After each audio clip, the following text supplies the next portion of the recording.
everyone and welcome. My name is Kylie Welsh and I'm the founder of Brisbane Woman, and I'd like to welcome you today to our Business Success Series, where we're bringing you valuable skills and strategies to make your business more profitable. Now, one of the things I wanted to talk to you about today is about being original and unique in the market. Now, one of the most important things, as I've said before and will continue to say, is about building credibility and setting yourself up as the leader and the expert in your area or industry. Now, what you need in order to be able to do that is to be positioned or coming to the market with something that's very unique and different. When you first start out, it's really easy to look at your competition and think, that's working for them, maybe I'll give it a try as well. The thing to remember though is that that doesn't serve you well long term. What does serve you well is spending the time researching, asking your database, studying gurus overseas, whatever it may be, so that when you're coming to the market with your product or service, it's something that's fresh and different. Now, that's not always easy. I know that when I first started out, for those of you who know my story, it was a blog about women in business based in Brisbane. Now, I decided from there that I would run networking events. And there's nothing very original or different about a networking event. But for me, that was the next step in my business, which I needed to take. So what I did was, instead of copying what other people were doing, I actually went around and went to quite a few different networking events. And I also looked at overseas networking events and what all sorts of different people were doing.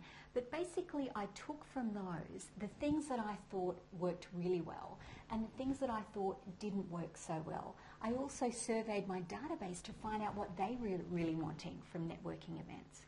Now, what happened as a result of that is that I positioned myself as offering something very fresh and different, even though it was still just a networking event, if that makes sense. So when people were coming along, they were having a very different experience when they came to my networking event as opposed to somebody else. Now, from there, I identified that new business opportunities became available. I identified that one area that was really important for women in business was about that core business learning and those core business skills. Women still today run at a profit of only around 27% of men-run businesses. And part of that is this business skills. So I therefore went to running my masterclasses, which are 3-hour blocks of learning, which were very, very successful. And from there, I had a lot of people from interstate and overseas saying that they were really interested. So we took those into an online format. And once again, they've been going really well.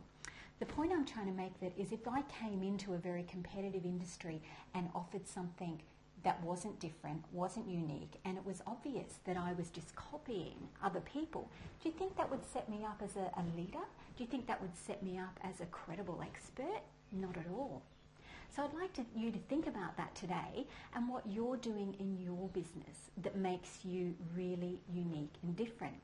One of the things that you will notice is that if you are trying to always be that one step ahead and being creative and innovative in what you're doing, people naturally will start copying what you're doing as well.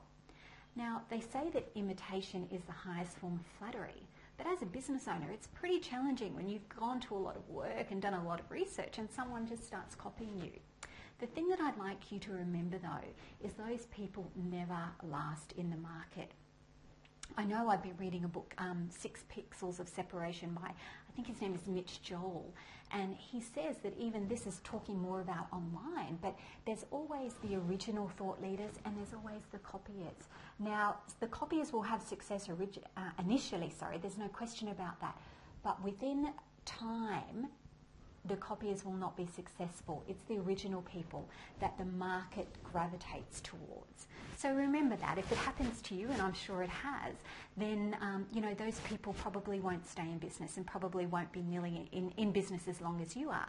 I know with me it's happened many times, and those people may run businesses, they're not very successful businesses, or in fact they went out of business very quickly. So I'd just like you to think about what you're doing that's unique and different, because at Brisbane Woman, we're all about taking action for business success. So I would love to hear what you're doing and what you've done to set yourself up as something unique and different in an already quite competitive market. So please feel free to put your comments below, share this video with other business owners that you think that it might help, and I look forward to hearing all your comments and feedback and seeing you next week. Thank you.